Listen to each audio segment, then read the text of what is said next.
Salut à toutes et salut à tous et bienvenue dans cette nouvelle vidéo sur la chaîne C'est mon avis. J'ai passé quelques jours en compagnie du Samsung A52 version 5G. Je viens maintenant vous dire ce que j'en ai pensé. Évidemment, avant de regarder cette vidéo, je vous encourage fortement à aller voir la vidéo de déballage où je donne plein de détails techniques à propos de ce téléphone et vous pourrez le voir de bien plus près. Donc si vous vous intéressez à ce smartphone, allez d'abord visionner notre vidéo de déballage et ensuite on se retrouve tout de suite pour parler un peu plus en profondeur de ce téléphone, des choses que j'ai appréciées, des choses que j'ai un peu moins aimées. Et tout de suite c'est parti pour le jingle.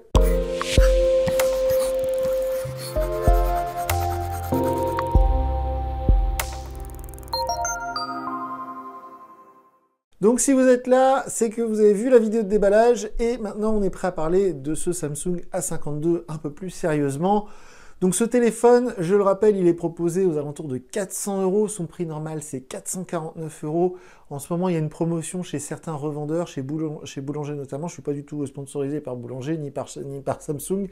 Mais ça fait tomber la version 5G au prix de la version 4G, c'est-à-dire 399 €, ce qui est plutôt un bon tarif. Je vais y revenir après, mais c'est vrai que si vous arrivez à avoir ce Samsung pour 399 €, c'est une bonne affaire. On va pas se le cacher, faut sauter dessus. Enfin, faut sauter dessus. En tout cas, vous ne ferez pas une mauvaise affaire, c'est pas un mauvais téléphone, et à ce prix-là, a fortiori. On va rentrer dans le vif du sujet, je vais vous parler de toutes les choses que j'ai appréciées sur ce téléphone, et je vais vous parler aussi des choses qui m'ont un petit peu plus déçu. Pour faire court, c'est un téléphone qui est un bon rapport qualité-prix, qui est intéressant, mais j'ai, à titre personnel, quelques regrets qui font que, voilà, c'est assez mitigé. On va y revenir dans le détail, je vais rentrer dans le détail, vous en faites pas. Donc on commence tout de suite par le format qui, moi, évidemment, me plaît beaucoup. J'adore ce format contenu. Il est aux alentours de 190 grammes, donc on est en dessous des 200 grammes. Au niveau du form factor, c'est-à-dire vraiment du châssis, c'est quelque chose d'assez compact, surtout pour un modèle, on va dire, on est presque dans du haut de gamme, là, hein, dans ces prix-là. Donc d'habitude, surtout chez les fabricants chinois, dans ces prix-là, on a des gros téléphones avec des très grands écrans, des très grosses batteries. Sauf le Vivo X60 que j'ai testé il n'y a pas longtemps, qui était à 170 grammes, donc ça c'était un vrai bonheur. Non, là on a un smartphone assez compact, on a quand même un grand écran du fait qu'on a ces nouveaux écrans borderless, donc ils ne le sont pas vraiment parce qu'il y a des bordures quand même assez importantes, surtout dans ces tarifs-là. Mais c'est vrai que moi, c'est quelque chose qui m'a plu sur ce smartphone par rapport justement à son petit frère, le A42 ou encore le A32, qui étaient tous les deux un peu plus grands, un peu plus lourds. Donc voilà, j'apprécie ça sur ce A52. Aussi, évidemment, j'apprécie très fortement l'écran 120 Hz AMOLED. J'avais dit une bêtise lors du déballage, j'avais dit que je pensais que c'était un 60 Hz. Non, c'est bien du 120 Hz. Donc pour celles et ceux qui ne le savent pas encore, l'écran est rafraîchi 120 fois par seconde. Donc ça, c'est un vrai bonheur. À l'œil nu, ça se voit tout de suite. Et c'est très appréciable, surtout qu'on a une bonne configuration technique. On a 6 Go de mémoire vive, on a un processeur qui est du Qualcomm Snapdragon, donc ça marche bien, ça marche vite. Donc les perfs sont très bonnes, c'est très fluide, c'est très agréable à utiliser au quotidien. Et associé avec un tel écran, ça donne une impression de rapidité qui est très agréable. Surtout quand on visionne une page, par exemple les réseaux sociaux, quand on slide vers le haut comme ça, il n'y a pas de latence. C'est vraiment top. Aussi, ce que j'ai apprécié, alors là, c'est vraiment une opinion personnelle, c'est-à-dire que moi, j'aime pas du tout les lecteurs d'empreintes qui sont cachés dans le bouton Power On/Off sur le côté. Je préfère les lecteurs d'empreintes qui sont cachés sous l'écran, ce qui est le cas sur ce A52. Généralement, cette technologie, elle est réservée à des modèles assez chers parce que ça coûte plus cher aux fabricants de mettre ça en place plutôt que le bouton On/Off avec le lecteur d'empreintes intégré. Moi, je regrette terriblement que Apple n'ait toujours pas adopté cette technologie-là de lecteur d'empreintes sous l'écran. Je trouve ça bien plus classe et bien plus pratique que le bouton sur le côté. Donc ça, pour moi, c'est un plus. Aussi, quelque chose qui est vraiment typique Samsung, en tout cas, les autres constructeurs ont commencé à l'adopter avec l'écran AMOLED, et c'est une innovation Samsung. Ça remonte, je crois, jusqu'au Galaxy S2, si je dis pas de bêtises. En fait, c'est la fonction qu'ils appellent Always On. Je vous en ai déjà parlé dans plusieurs tests. Always On, c'est une technologie liée à l'écran AMOLED, parce que si vous avez un écran LCD, vous ne pouvez pas le faire, ça consomme trop d'énergie, qui fait que vous avez toujours les informations, j'espère que vous allez le voir, il y a toujours les informations qui restent affichées à l'écran. Donc il y a l'heure, il y a la date, il y a le pourcentage de batterie, il y a le petit rond qui marque où il faut poser le doigt pour le lecteur d'empreintes. Et puis si vous avez des notifications, que ce soit du réseau social, enfin bref, vous m'avez compris, que ce soit un appel manqué, envoyer un SMS, vous allez avoir les petites icônes qui s'affichent. Donc si votre téléphone est posé par exemple sur votre bureau quand vous bossez ou je ne sais où, vous passez à côté, vous voyez tout de suite sur l'écran qu'il y a des choses qui vous attendent. Donc il n'y a pas de diode, il n'y a pas de LED de notification, mais c'est pas grave parce que cette fonctionnalité Always On remplace à merveille une LED de notification. Donc ça pour moi c'est un vrai plus, c'est lié à l'écran AMOLED. Donc si vous descendez par exemple sur le A32, vous n'aurez pas cette petite fonctionnalité que je trouve très pratique. Aussi, j'en ai parlé déjà, mais les performances sont très très bonnes. Ça marche super bien, que ce soit pour du jeu ou que ce soit pour l'usage de tous les jours. Vous pouvez faire du multitâche à fond, vous pouvez laisser plein d'applis ouvertes, ça marche super bien. Il n'y a pas de souci là-dessus. Donc ça, j'allais dire, c'est normal sur ces tarifs-là, mais justement, il fallait le vérifier parce que parfois, on a quand même des téléphones qui rament, qui sont mal conçus, etc. C'est pas le cas sur celui-ci, donc ça, c'est du tout bon. J'ai marqué dans ma petite liste qu'il y a la 5G, c'est évidemment un plus. Moi, dans ma région, et a fortiori avec la carte SIM que j'utilise dans mes téléphones de test, c'est une carte SIM Free Mobile. J'ai le Free Mobile illimité, qui n'est pas vraiment illimité, mais en 5G.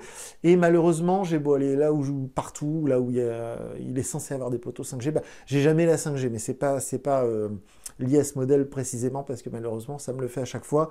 Donc je pense que pour l'instant, la 5G, c'est trop tôt. Si j'habitais dans une très grande ville, peut-être que je pourrais aller tester, mais là, j'ai pas pu tester. Une chose est sûre, c'est que la 5G, elle y est.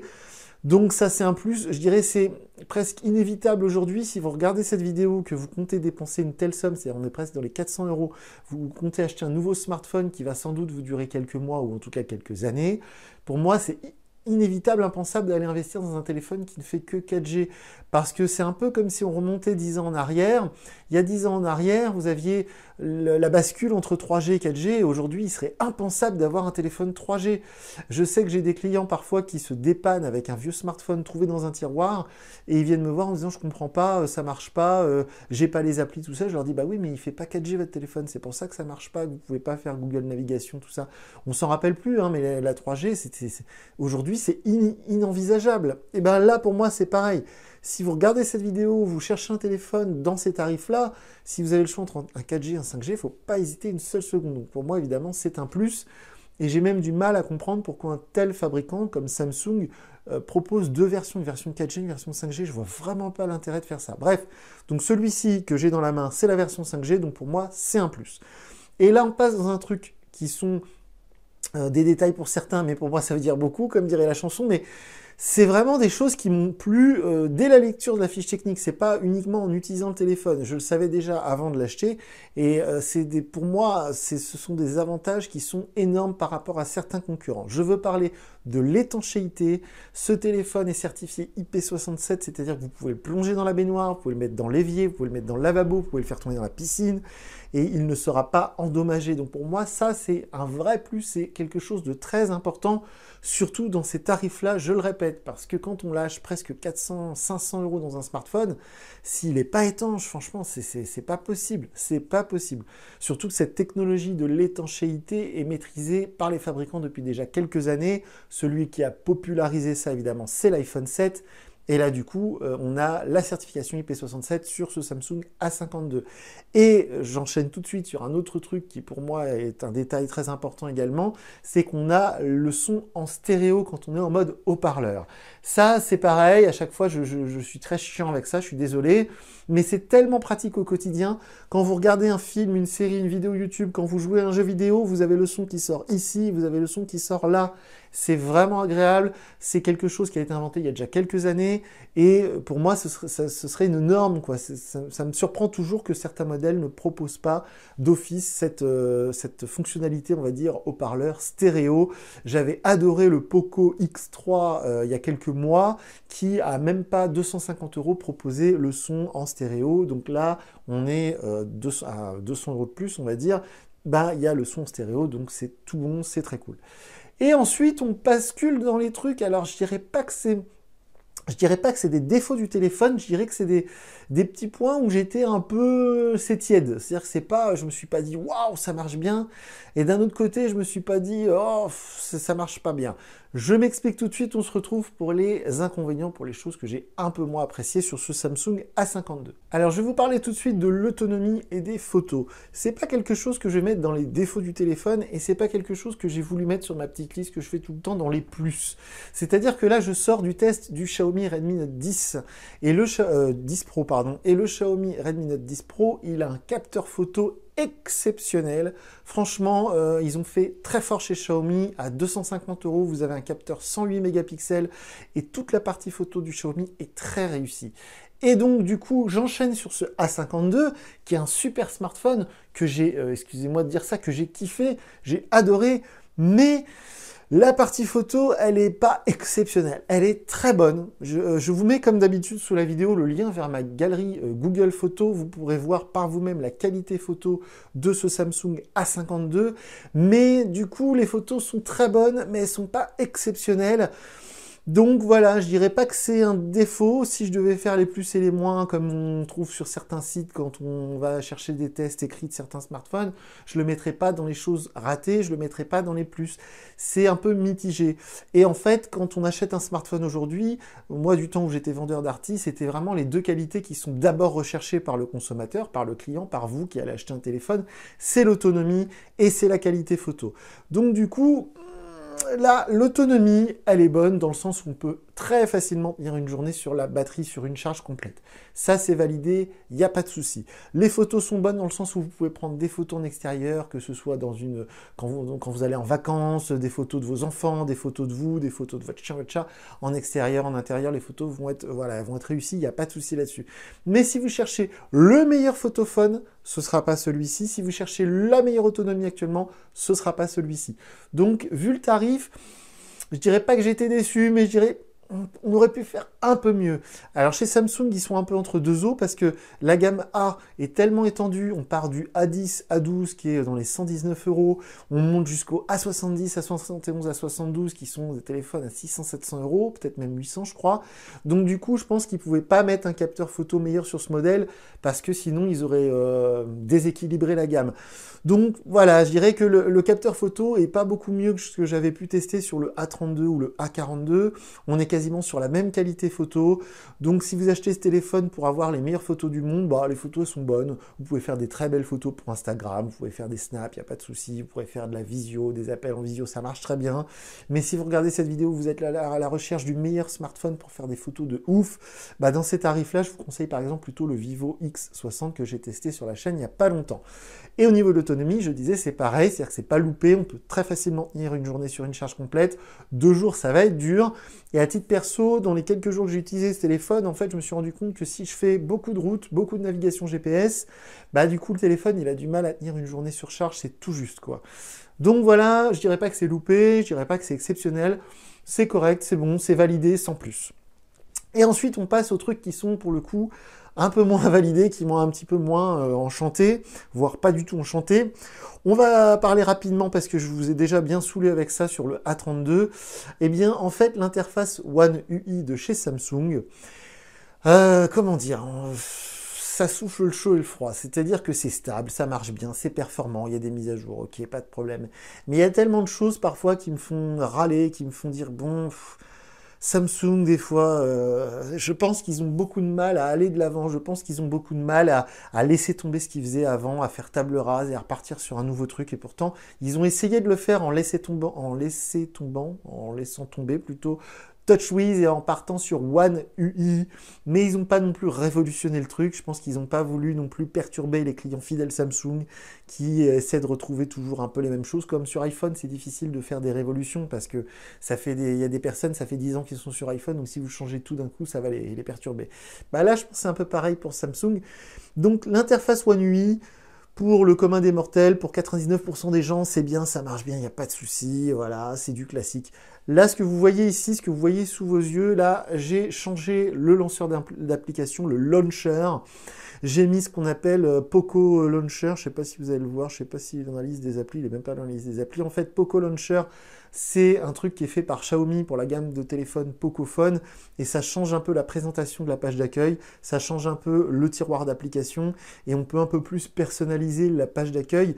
Donc ça modernise un petit peu ce téléphone, parce que si on met le lanceur d'application proposé par Samsung dans One UI, perso, moi personnellement qui suis vraiment voilà, un geek, technophile et tout ça, bah je trouve ça fait un peu plan-plan, ça fait un peu téléphone à mamie, quoi. Donc ça, je trouve ça gâche un peu. C'est pas grave, si vous achetez le téléphone, vous l'utilisez comme ça avec One UI, bon. Mais c'est pas très, on est très très loin de ce qu'on peut trouver sur un OnePlus, on est très très loin de ce qu'on peut trouver sur MIUI chez Xiaomi qui est quand même un peu plus moderne. Donc c'est dommage, c'est pas très grave, c'est pas quelque chose. Si j'étais vendeur encore aujourd'hui, que quelqu'un me demandait est-ce que ce téléphone est bon, je lui dirais oui madame, achetez-le, il n'y a pas de souci, c'est pas grave. Mais si j'ai un copain à moi, la trentaine, qui aime bien la technologie, qui aime bien le dernier cri, tout ça, je lui dirais écoute, trouve-toi une autre marque parce que chez Samsung le One UI c'est quand même un peu à l'ancienne. Et j'enchaîne tout de suite sur 2 ou 3 trucs que j'ai marqués sur ma liste qui m'ont saoulé, mais je m'y attendais parce que il n'y a pas longtemps, j'ai testé le A32, le A42, donc je savais à quoi m'attendre. Mais à chaque fois, je suis obligé de le dire parce que je trouve que c'est pas normal quand même. En fait, il y a des applications publicitaires, c'est-à-dire qu'il y a des développeurs d'applications, Microsoft par exemple, ou alors Netflix, des choses comme ça, qui payent Samsung pour installer par défaut les applications dans le téléphone. Donc je le dis à chaque fois, c'est pas très grave, il y a 128 Go de stockage, on peut même rajouter une carte microSD, tout ça, c'est pas très grave. Mais à 450 €, avoir une appli comme Netflix ou OneDrive qu'on ne peut pas désinstaller, je trouve ça pas normal. Donc je fais très court là-dessus, je vais pas en rajouter.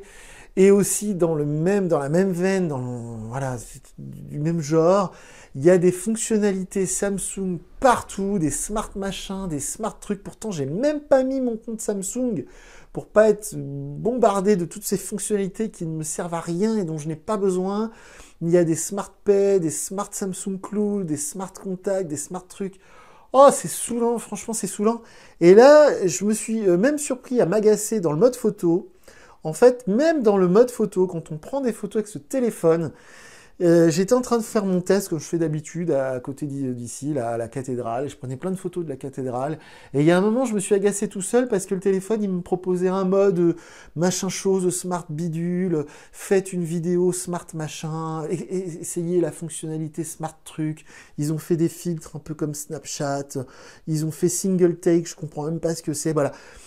Franchement, quand on achète un téléphone aujourd'hui, un smartphone sous Android, a priori, on a déjà utilisé un smartphone sous Android. Donc, ce qu'on attend, c'est d'ouvrir l'appli et de prendre des photos. On a le mode grand angle, on a le mode zoom, on a le mode macro, portrait, pourquoi pas. Ça, c'est des nouveautés qui sont arrivées au fur et à mesure des années. Mais aller rajouter de la complexité avec des fonctionnalités Samsung Smart Bidule truc, franchement, non, quoi. Non, non, non, non, non.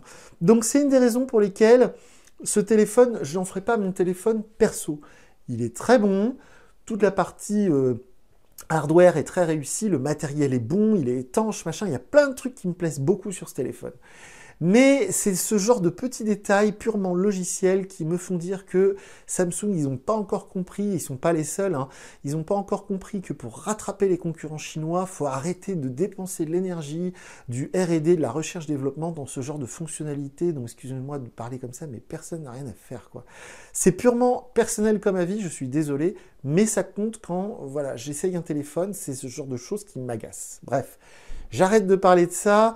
Dans des petites choses qui m'ont un peu, que je regrette un petit peu sur ce téléphone, c'est tout bête, mais il n'y a pas la charge sans fil. Voilà, à ce prix-là, j'aurais bien aimé pouvoir le poser sur un chargeur QI, comme on dit, et le charger sans fil. Bon, ça y est pas, c'est pas grave, mais voilà, à ce prix-là, c'est un peu embêtant. Et enfin, et là j'en termine par là, la recharge rapide par la prise, par le câble à l'ancienne, c'est possible jusqu'à 25 watts, mais le chargeur inclus dans la boîte ne fait que 15 watts. Encore une fois, c'est pas grave, mais à ce prix-là, on est quand même à 450 €.